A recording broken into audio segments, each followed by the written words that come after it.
as a black man, it's difficult to talk about anything I'm going through. Who the fuck's listening to me?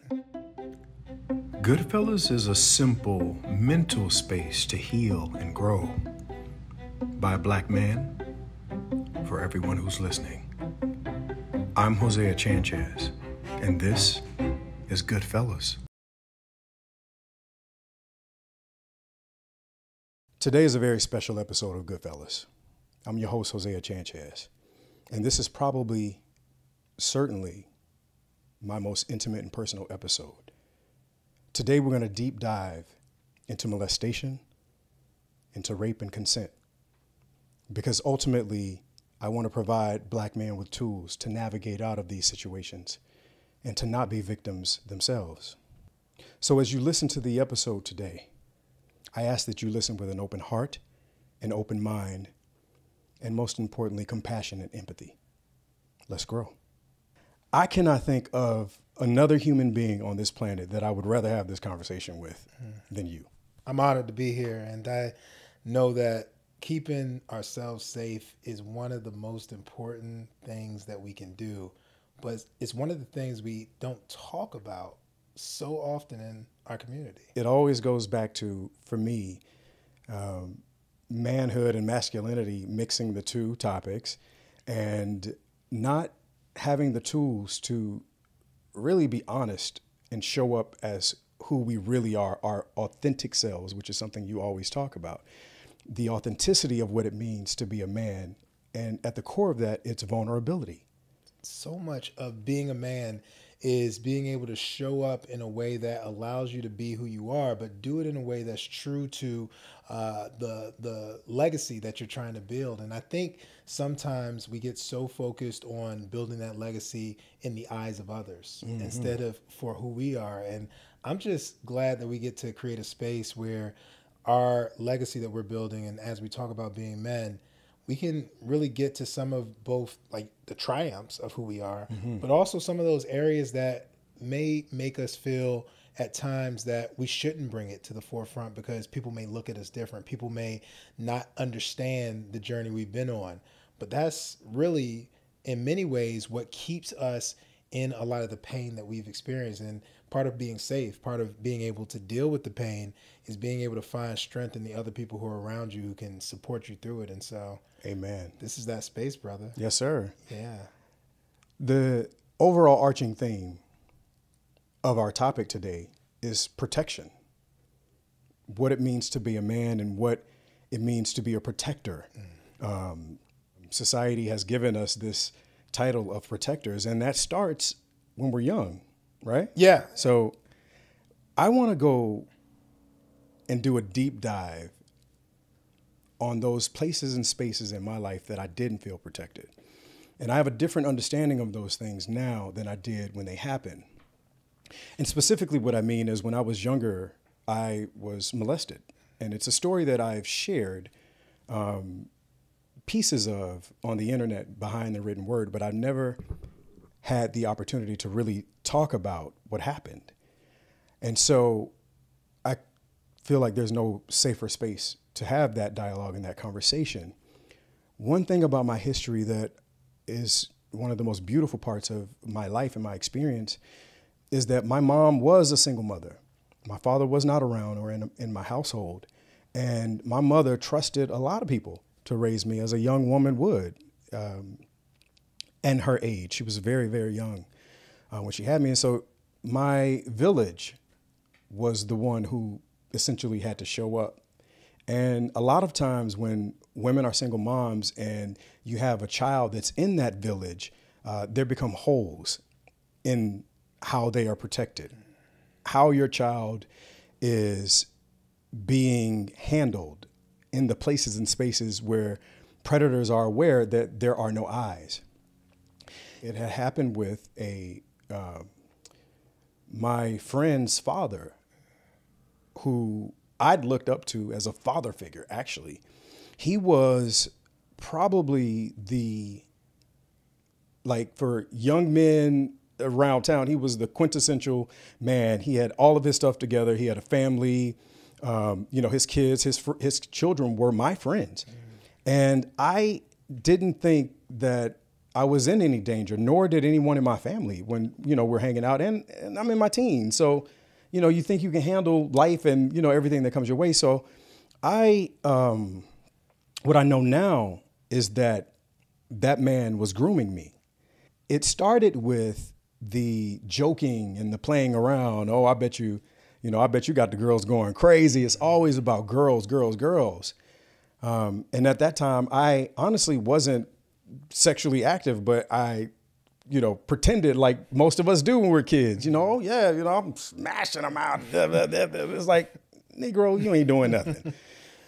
And so, because I had trusted this man, and I looked up to him, his word, he spoke to me like a father, which is another thing that we'll unpack a little bit later, how predators actively search for broken families. He knew my mother was a single mom. He knew my father wasn't active in my life. And these are things that he often spoke about and preached about or talked about. And those of us who were friends with his son that had single moms, he made it a point to separate us and give us the so-called love he thought that we wanted because we didn't have fathers. And it worked in a sense. It actually worked. It lowered my defenses and I trusted him. So I trusted him because I wanted to be everything he said I was. I wanted to go to college. He was high up at a college, and he and his family were academians. They were all successful. And so for me and a lot of my friends, they were the bar in a way.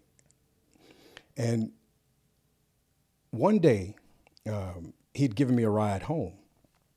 And on this ride home, he pulled down a dirt road. And I instantly knew, I was like, what are we doing? Like, what's up, man? And he's like, I want to talk to you. And at that time, all my friends called me Eli.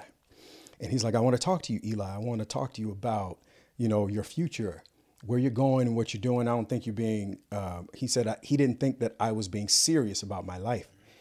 And I actually wasn't, because I had so much trauma and I was fighting through so much that I wasn't being serious about my life. So when he said something, I listened because I felt like he could see me. And I'm going to come back to me feeling like he could see me too, because that was also another sign that he used. So I listened to what he said. And so when he pulled down the road, he pulled my penis out, gave me a blowjob. I came in his mouth. It was actually the first time that I'd ever come in his mouth. And the embarrassment I felt immediately after, the shame that I felt immediately after, I didn't feel like I needed to fight him or punch him. I was actually, in many ways, I was afraid of him. I was afraid of what he could do to my life. And he said it. He had told me what he could do to me if I said anything, and he would do to my family and my mom. He threatened the whole entire situation. And from that point forward, one, I disappeared for a little while in my buddy's life because I needed to process it. But I decided that I'm going to put this out of my mind. And I put it out of my mind for decades, that I intentionally made myself forget that it happened. And after that, a lot of things happened. My grandmother passed away, which was, my grandmother was like, my everything. And dealing with her death and having to deal with what had happened to me. And at this point in time, I'm questioning everything. I'm questioning my sexuality. I'm questioning my purpose. I'm questioning if I needed to say something to somebody. And the best thing that I could come up with to save everybody but myself, and including saving myself in my mind, was to just put it away and pretend like it never happened. So after years later, I'm going to just skip ahead to like 2018, 19, somewhere in there. I remembered exactly what happened. And it had been inching its way up for some years. And I would just put it out of my mind and try to keep forgetting it, try to suppress it. And I hit a brick wall psychologically. I hit a brick wall. And in 2019 was when I wrote a play called Good Morning, which is where I first met you on Good Morning, because I felt like I needed to discuss all of the traumas. And particularly, it was designed for me to let people know that I had been molested. It was the gateway for me being honest about who I was and what I'd went through. Because for me at that time, I felt the accountability and the responsibility of my whole family. I felt that if I had said something about what this guy did to me, he would ruin everybody's life like he said he would. We're to the place now where I have taken that scenario that happened to me and I've used it to empower myself. And I'm talking about it now because I want to empower other people to speak up, and other men specifically that have gone through this. So many of us have gone through molestation, rape, and it's challenged consent in so many ways.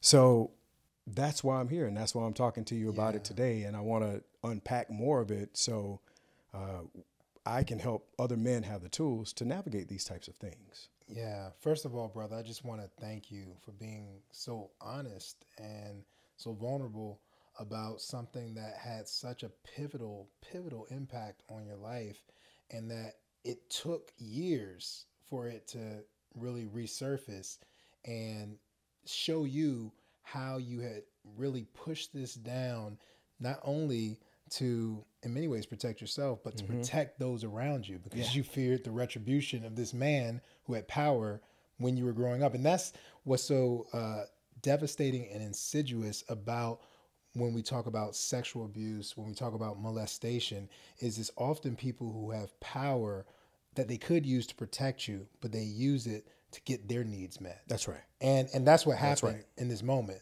Right. It was his needs that were put as a priority over anything else, your safety and the safety of people around you. And, you know, one of the things that I really appreciate you sharing in that was that in the moment of traumas, when we experience them, we don't always know what to make of them. We don't know how to make sense of them. You talked about, you know, not really knowing what to make of it in terms of this event, in terms of your sexuality, in terms of different parts of who you were.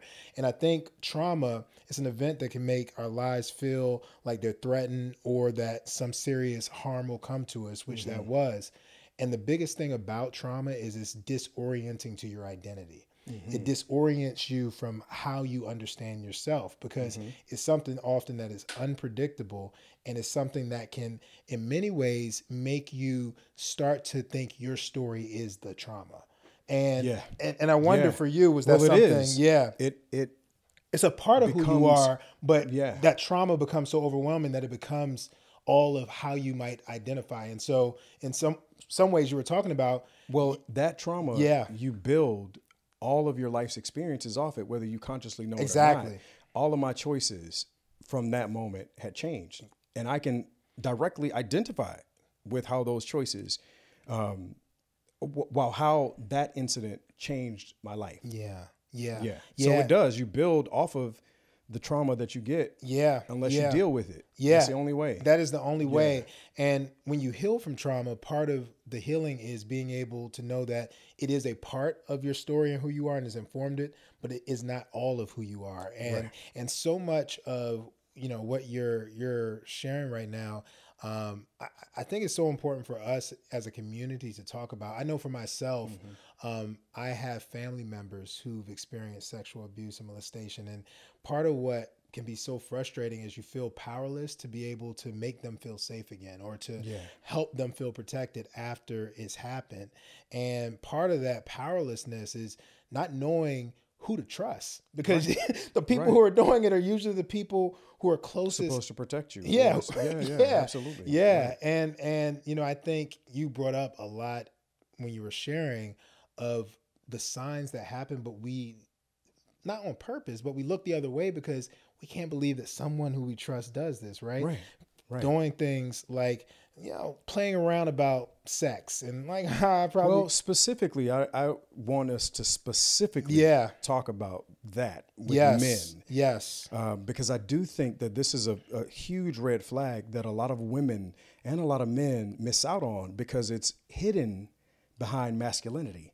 It's hidden behind, that's what just guys do, the ass slapping and the talking about your penis and you smashing. I'm not saying this, that all of that is that, but I'm saying you have to be very conscious of your boys around other men in certain areas. And a lot of times the vibrato of manhood is just someone hiding their true intentions and sexuality. Desires. So it's something that we have to, it's a red flag that we have to address. And mothers need to be more careful, and fathers of their children, when you're a grown person having a conversation with a child about sexuality. For me, Isaiah, it directly did one thing that I know of for a fact. It made me not trust men. I went for a very long time in my life, and you probably know this about me. I don't have a lot of male friends because I stopped trusting guys after that had happened to me. So my life is full of, most of my friends are women. And I'd always wondered that because it wasn't that I didn't gravitate to fellas and guys. I had forgotten that, this is why I don't trust guys. And it wasn't because of anything. It wasn't because of anything that anyone else had done to me other than that guy. That one man impacted my entire life. Yeah. And and what you're saying, I think is so important because not only did he impact your life, he also tried to play or pretended to play the role of filling the most important male figure in your life. Absolutely. Your father. And he did that specifically, and I'm going to talk about it because he did it specifically and intentionally. It was targeted. And I know it was targeted because he's done the same exact things to a lot of the young men who were enrolled at the university that he was at. And there's stories all over the place about the abuse that young black men, and specifically and particularly with single mothers, and him threatening them to a degree about their position.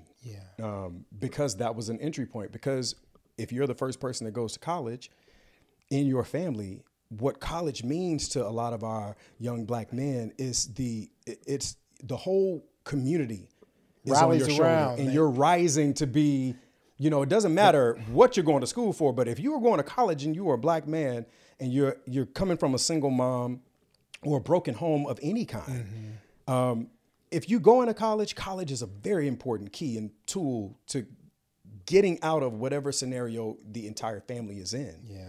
So it's one of the tools that he used to silence a lot of young black men.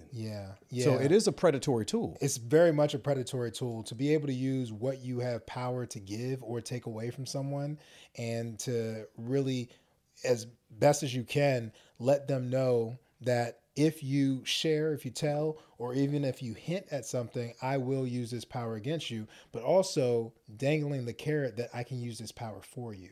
If you do what I want. And I think that's something that, when you see people who are in either desperate situations or know that so much is riding on what they do, like you were as this young man, you were going to go to college, you were going to do so much with your life, you did so much with your life, but the fact that this thing could potentially disrupt that, it makes people more vulnerable to the predators that are around them. And just the way you were talking about it, he read those situations and came in a way.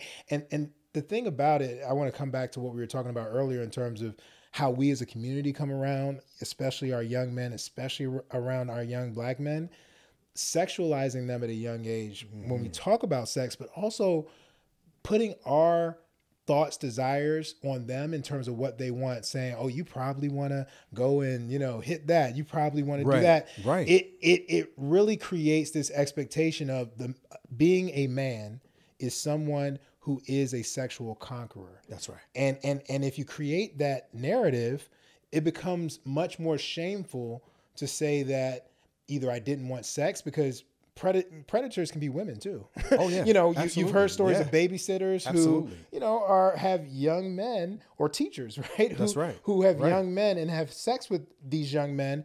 And the narrative after that is still sometimes, oh, that boy, he know how to do his thing, right? He got an older woman. Sometimes we big that up. Exactly. And we're reinforcing a culture that supports predators. Right. And so the question becomes, how do we start to honestly let our boys be boys? Yeah. Because that's what you're really doing. You're we call it adultification, where you're making them have to be older or responsible for things that really they are too young to be responsible for. And we started by talking about protection. It feels like for you, and you can correct me if I'm wrong, after that moment, especially with this man, part of your distrust of all other men was that you had to protect yourself. You didn't think there was going to be anyone else who's there to protect you. Yeah. And to be honest with you, growing up the way that I grew up, I never thought that there was a man to protect me anyway, other than my grandfather. Like I never thought that there was. I knew, again, my life was even at that time. That's why I can't really regret it, and I don't blame my mother or anybody that was in my life at the time that these things happened to me. But I never felt like I was protected ever in my life. Ever. There's never been a point in my life where I felt like life has my back, somebody has my back, or some man or someone. Like I don't know what it feels like. I can't even imagine who I would be if I felt protected. I've never felt that. Yeah. Yeah. So, I was feeling that in that moment, because to not have any experience of feeling protected is such a weight so many men, boys carry from the moment that they start walking to feel like I have to look out for me. I got me, right? Be a man. Get on out here and take it. And everyone is telling you that too. It's like, you can't whine. You can't cry. You can't cry. Yeah. And the other thing that I think people say that you can't do that really creates this culture of predators is that you can't be a victim. And I know this is a tough topic, especially for us as men, as black men, is saying that I am a victim feels like I am showing weakness. I am saying something that I'm not. I am claiming something that I'll never be. And I think what that does for so many of us, especially when it comes to real trauma that we've experienced, is it robs us from the chance to say, I've experienced pain that I deserve to heal from. And that's right. And I think part of us separating out a victim from someone who is complaining and not taking responsibility, that's not a victim. That's someone who is not taking care of their shit. And a victim is someone who has experienced a real pain, a real injury. Trauma is an injury. It's a mental and emotional injury that people deserve to heal from. If you break your arm and you're on a baseball team, nobody's going out there and saying, just go ahead and try to pitch, right? Your arm depends on who you are. It depends on who you are. If you're getting enough money. Right. Yeah, if you're getting enough money, you got to sure. Just saying.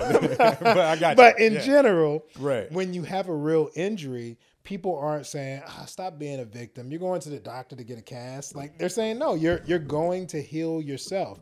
And I think if we start understanding that these injuries that are happening in our community, the way that we are responding to them by telling people to suck it up and just keep going, we're not actually creating a victimless society, which we think we are, or men who won't complain. We're actually creating men who hold on to the pain and silence, and then it doesn't come up until years later. And we see this is how it's impacted all of our relationships. This is how it's impacted our whole life.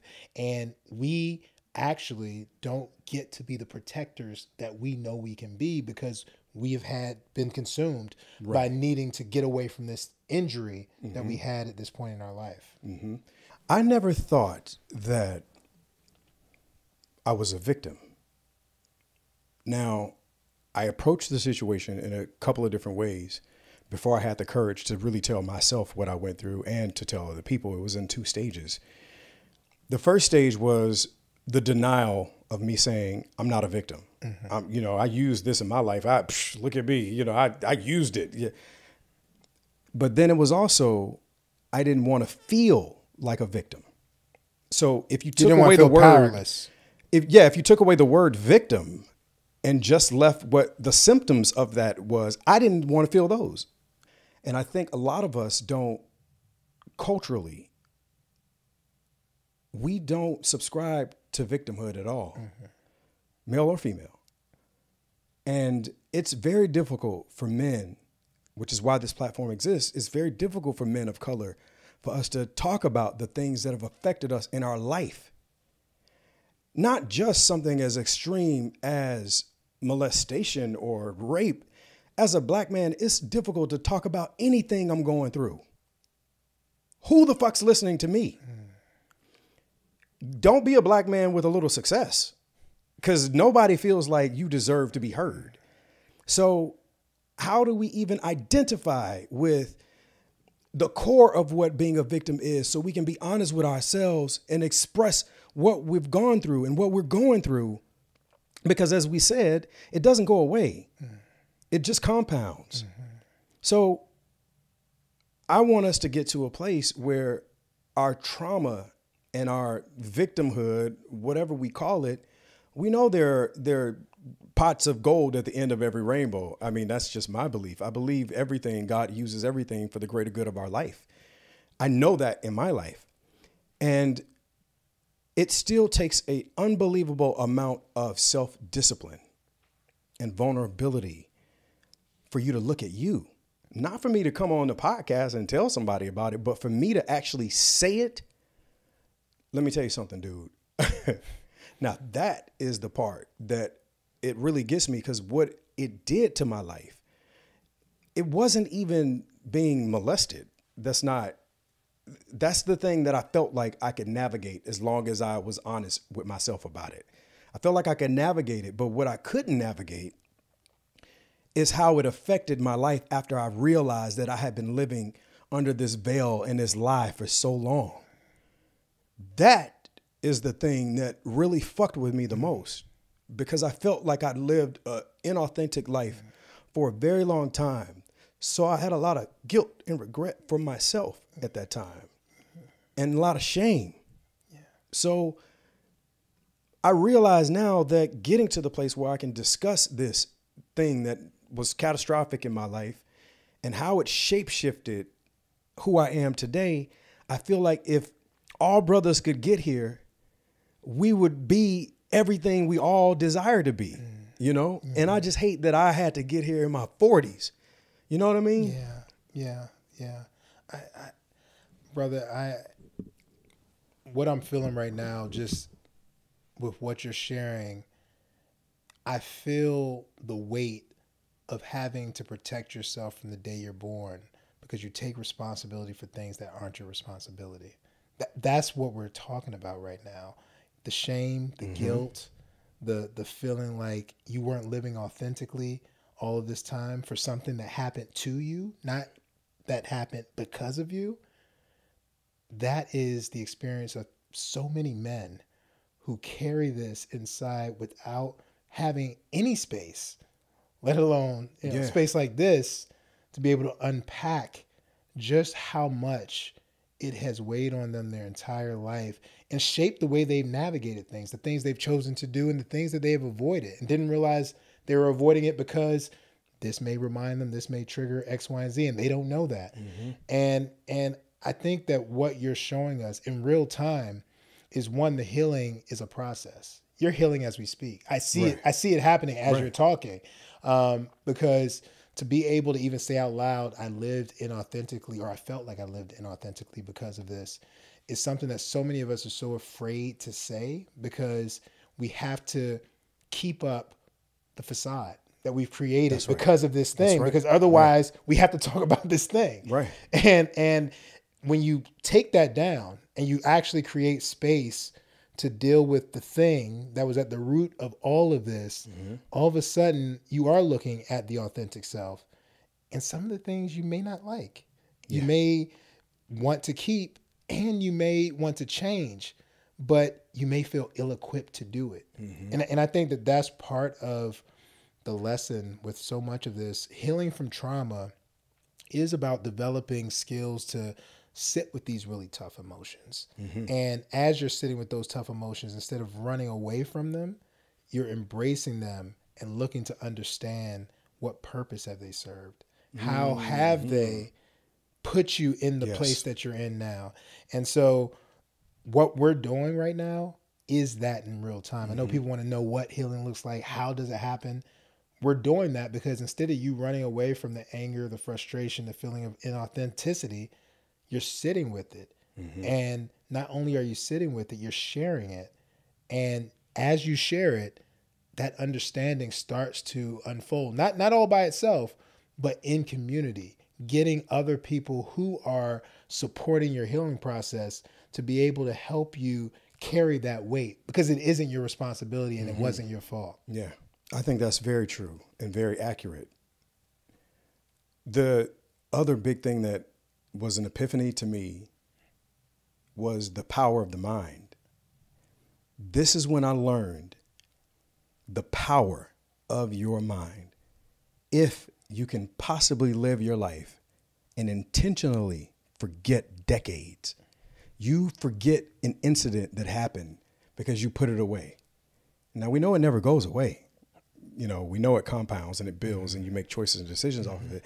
But I was fascinated by how I could decide that I was going to forget an incident and I had forgotten it. So what that does for me is and I don't have the worst life on the planet. I don't work harder than any man on the planet. I won't pretend like I'm out building buildings and doing something that's extremely difficult like most men do, or something that's very, your hands are getting, really tired from it. I can't imagine what another brother who may be watching this, who has, children, families, responsibilities in their home every day, and still going to work, not making enough money to feed your family or yourself. I can't imagine that there is a place and a space and a time where a man with those circumstances can unpack his trauma. So that's what I really want us to do, is give some man who's watching this that has been touched by this story and what we're discussing right now, give him the tools to help him unpack what he's going through. Because the men who already know that they're there, they already know that they're there. And you already know that you got to do the work to get where you got to go to. But I'm talking about the brothers who have put it away, like myself, for decades and years, whatever it is. But it's never leaving you until you actually deal with that trauma and that pain. So I want us to provide ways for us to unpack those. And that's what we're doing in real time, as you were saying. As we unpack these things, this is no different of a platform than what any brother may have with another brother, a friend. Goodfellas is in your home. Yeah. It's in your community. It's with people that you trust. And worst comes to worst, just turn to the podcast. But I want us to be able to identify the trauma, because if we intentionally forget, you got to know that it's there in order to heal it, right? Yeah. And then once you uncover and discover it, you figure out a way to get beyond it. Yeah.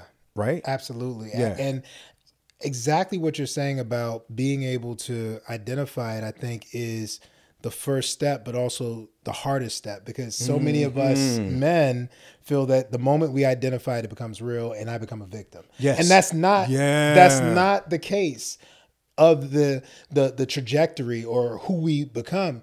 And part of being able to identify it is being able to start having power over it. Yeah. And I think we don't always see it that way. Yeah. We see it as it starts to have power over us. as opposed to us having power over it. But the moment you identify it, you start to have options with how you deal with it. And I think you also gave a great way is to reimagine what victimhood is. Yeah. The way you broke it down, it's a tool. It is. You know what I mean? Absolutely. But you have to recognize it, but you can use it as a tool in your life versus being a victim to it your whole life. Exactly. And the reason why it's such a powerful tool is, again, this idea of understanding that you experienced an injury that deserves to be healed. Once you do that, you're now in a position to be able to say, what are the things that I can do or that I can connect with that allow me to begin to not only heal, but be able to understand how has this changed or impacted my life over the course of my life? Because I think what happens is so many of us, particularly as men, especially when we've experienced trauma early in life, feel like life has happened to us instead of life happening. And for us, happening for us, yeah. And I mean, you said it right at the beginning. When have I been protected? When have I been cared for? And when you have that experience time and time again, one, you have to think about, I'm always responsible for myself, but you also think, I have no control over what happens in life. Like, things are just coming at me. That's right. You know, and I got to take this job because this is where the kids are at. And, you know, I get angry really quick, so I can't work in customer service. All these things that come up that you may feel life is happening to you. When you are able to identify the injury of trauma that's happened, you're now able to say, these things have happened because of what has happened around me. And now that I understand what's happening around me in a different way, I can respond to it differently. Yeah. And I think that part of this, because I love what you were saying about, you know, the folks who are at home who have so much pressure. They got kids, they got bills. Like, where do you find men who can give you space to unpack some of these things? I think part of it starts with us being able to have a regular and intentional space with men in our life that we can just the dialogue alone is like life-saving, and just have talking a about real things. Conversation, because it doesn't happen all at once. I have a group of men in my life. It's a group of us, 4 of us, who've been meeting for 10 years over monthly. And we started talking kind of business, you know, talking about things we're doing professionally, all of that type of stuff. But because we built such a strong relationship with each other, we began to bring in things about dealing with our wives, dealing with finances, dealing with feeling like not being a man feeling like a man because of, you know, how we might be showing up with important people in our life. The point of what I'm saying is, all that didn't come out in our first year, 2 years. It takes time and patience to be able to build this with the men in our life. And I think one of the things we can do as men is really start to create spaces where we're connecting, we're building, but we're also doing a real check-in that we don't have to spill everything right now, but we can let others know, I know there's more than what I see in front of me. And I want to know from you what's really going on. and I think it's accountability to like brotherhood. Accountability to brotherhood. Yeah. And part of that accountability is being the first to go. Yeah. Are you going to be the first to, because if you're someone who's experienced this, it could be so hard to share it with anyone, but you don't have to share this event. You can, or that trauma. Yeah, right. You can generalize or you don't even have to share anything related to it. If you're afraid of trusting important men in your life, start with something small and test out whether that can be something that's trusted. But what I'm saying is, I would actually just say jump. I would actually say a part of that voice is a part of the problem. Yeah. Because you have people you can trust. We just don't feel like we do. Yeah. That's the thing about this experience that we have, that God created. There's always somebody to talk to. A lot of us just don't feel safe speaking to people. Yeah. You know? I think that's... So just jump.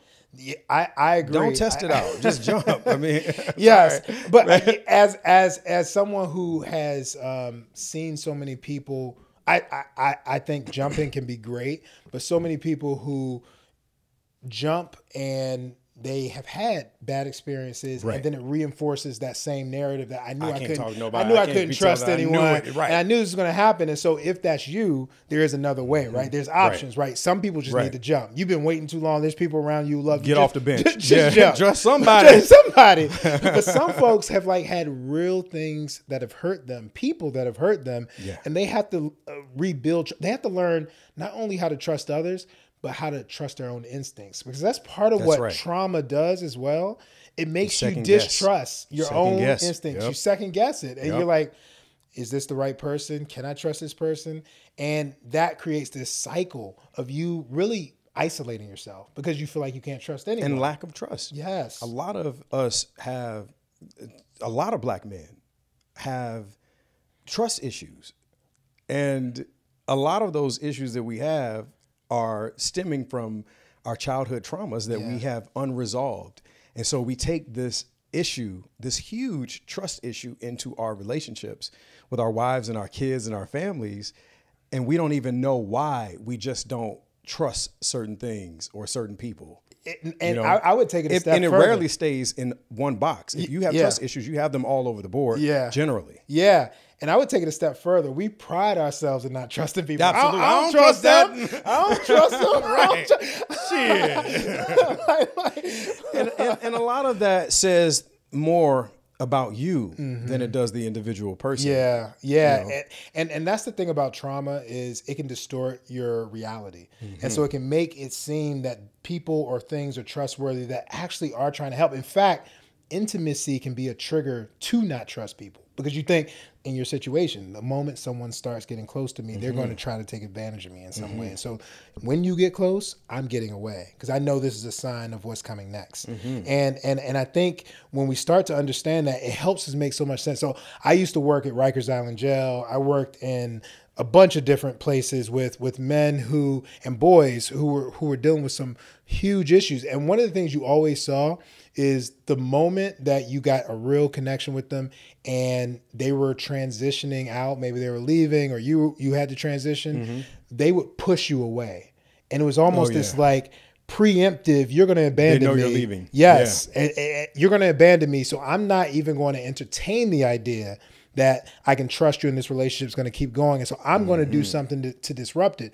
And the reason why I say that is sometimes the same things that we're seeing from our friends, from our brothers, from our family, who we think you just want to push me away, are the most important things that they're doing, saying, I need this connection. And I want to see if I can trust you enough to fight for this relationship. Yes. And so many of us, like, it's not worth it. I'm not taking the time.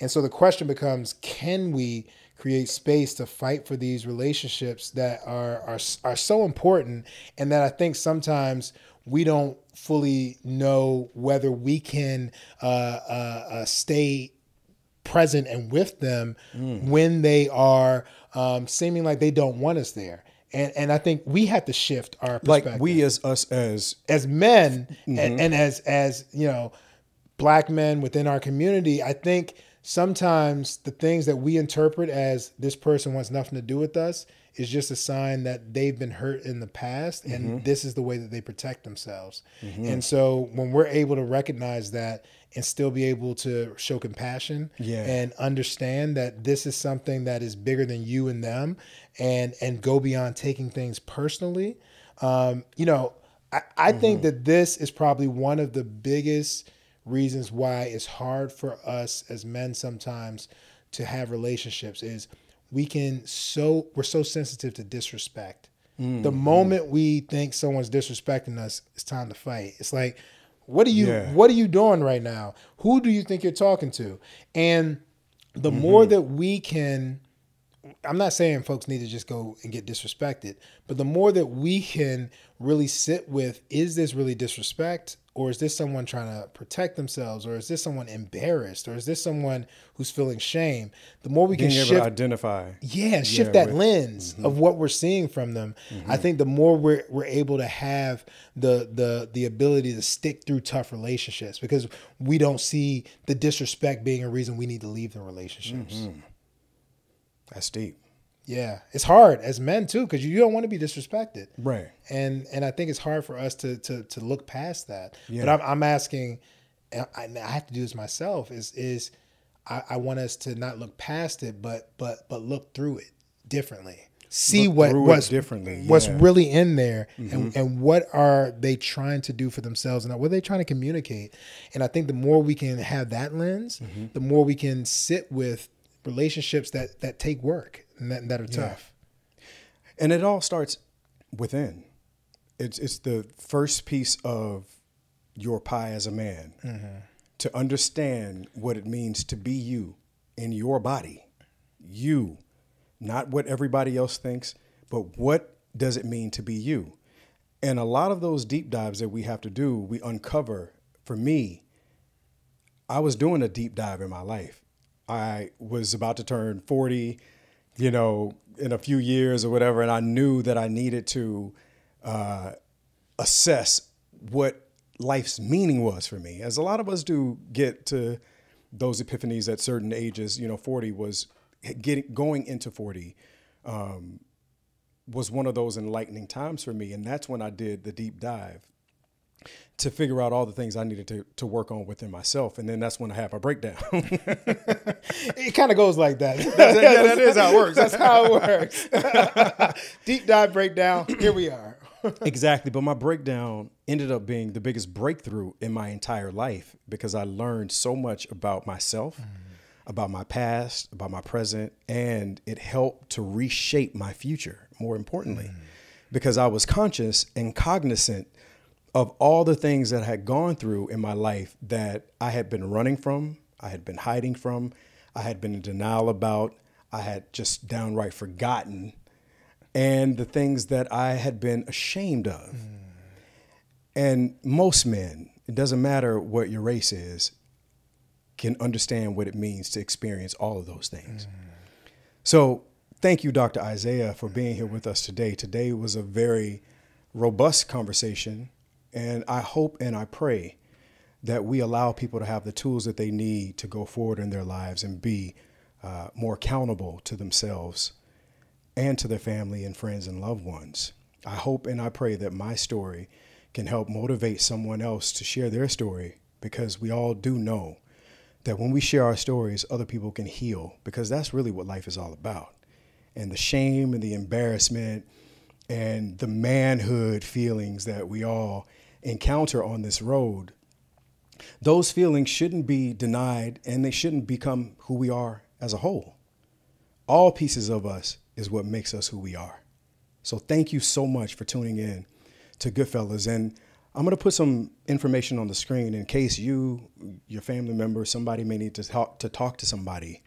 If you've gone through any of these situations similar to the ones myself and Dr. Isaiah were just talking about, or any issue that you see on this show, we want to provide tools for you to be your best self, to be happy and healthy, mind, body, and spirit. Goodfellas is a simple mental space for men to heal and grow. By Black men, for everybody who's listening. Thank you. I'd like to thank you guys personally for watching today's episode. And I'd also like to ask you to spread the word about our community. We're small and we're mighty, but we're healing and growing as men. And thank you in advance for helping share that. I'd also like to thank Dr. Isaiah Pickens for coming through and just being a brother, being a sounding board and a friend. And everybody needs that in their life. So if you want to help us keep the conversation going, or if you need to have a chat yourself, you can always reach out to us on our Facebook, our Instagram, or our TikTok. Fellas, let's grow.